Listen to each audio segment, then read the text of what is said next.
This week at Bungie, we have changes to upcoming to reticles. We have a bunch of different sandbox changes that they're doing. The mid-season update, they're buffing a whole bunch of primary ammo weapons in PvE.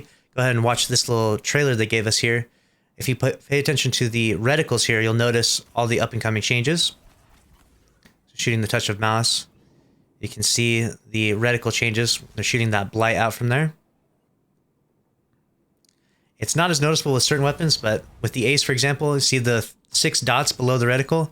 Those are the Memento Mori shots. I think that this will be really helpful for some weapons that you fire hipfire. For weapons that are very ADS focused, maybe not so much. See the Quicksilver lighten up. You can see that he's got the 3 grenade charges there, so you know how many you have. That's definitely a cool change.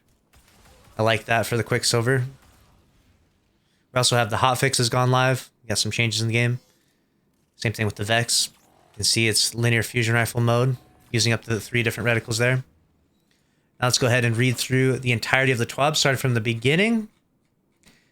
We've got a brief overview of last week's Twab and everything else. I've already covered videos on all of this stuff, so make sure to browse through the YouTube channel and check that stuff out. Then they give a little commemoration to Amanda Holiday that passed away inside the game for us. So they gave a little commemoration to her article in the Twab.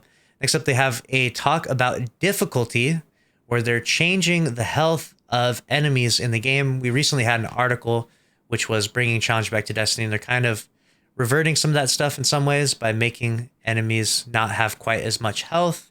Let me know your thoughts if you think that's a good thing or a bad thing overall.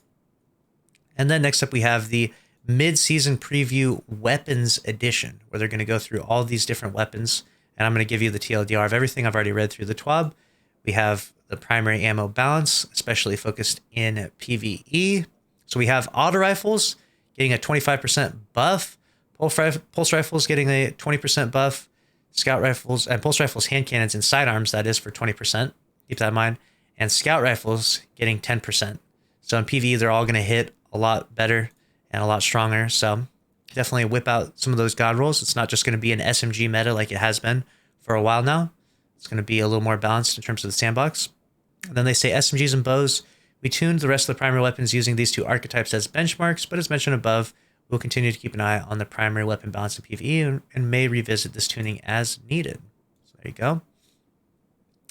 Next up, they talk about weapon archetypes, certain weapons that needed some adjustments and some nerfs. The Icarus SMG had the scope from the Warmind era that actually gave it like permanent Zen moment at max strength.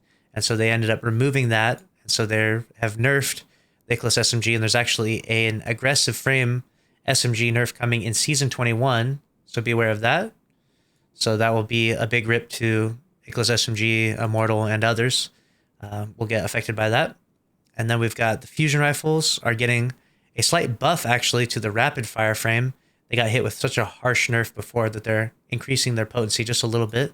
So you might see some rapid fire fusions out there. And nothing has changed in PvE. This is a PvP specific thing.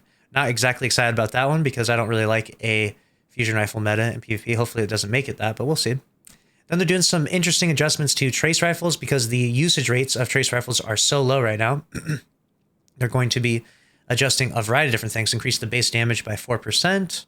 Reduce the precision hit multiplier from 1.4 to 1.35.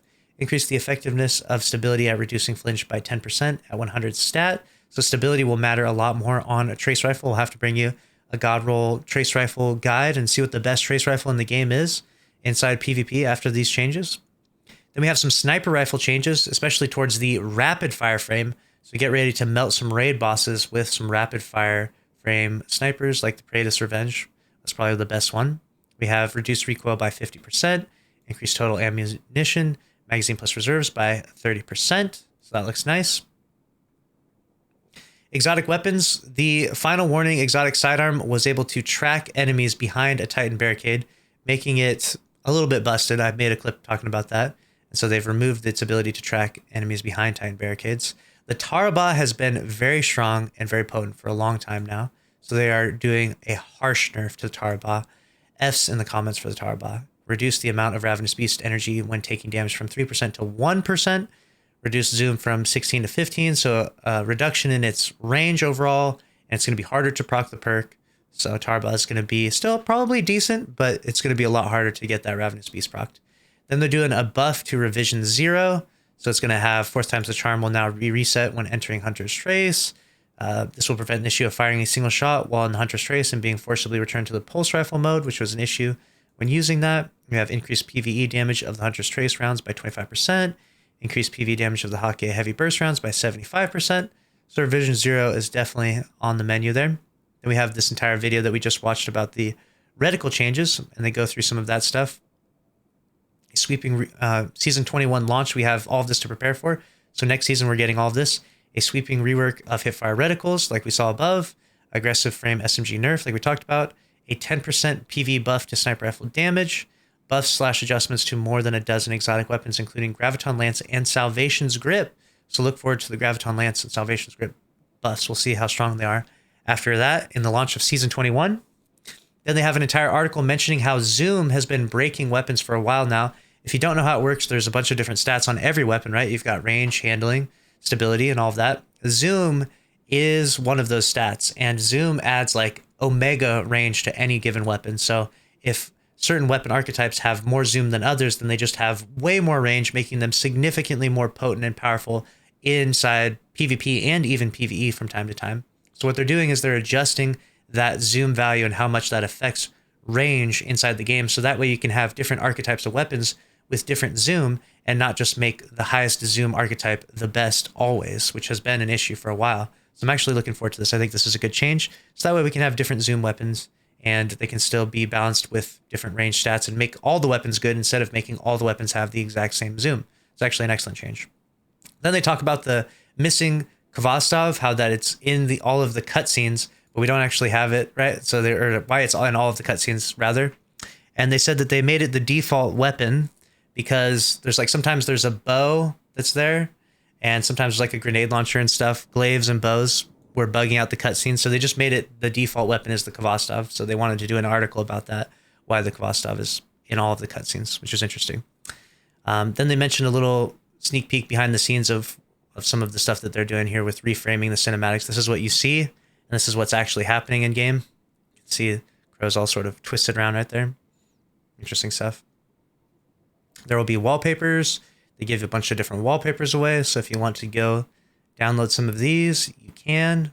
They're available on Bungie.net. Just going through all of these. Nice. And all the way down to the very end, we have the list of known issues. They're aware of an issue when you select your loadout, it crashes your game. It's usually due to the fact that you have on some of the mods that changed on the class item, like double empowering finish combined with the special finisher. You can't have 2 of those on. You can't have empowering finish and a special finisher on, so it like crashes your game weirdly sometimes. Sometimes it X's it out unless you put on that loadout, so just be wary of that. That's a good workaround you can use until then. They're doing commendation stuff they mentioned, and a list of known issues. And they haven't mentioned the character deletion stuff just yet, but I'm sure that there's a big article coming out soon because definitely some pretty crazy stuff. Let me know your thoughts about this week's Twab. That's a wrap on everything. Make sure to subscribe if you enjoyed. Smash the like button. I'll see you in the next one. Later.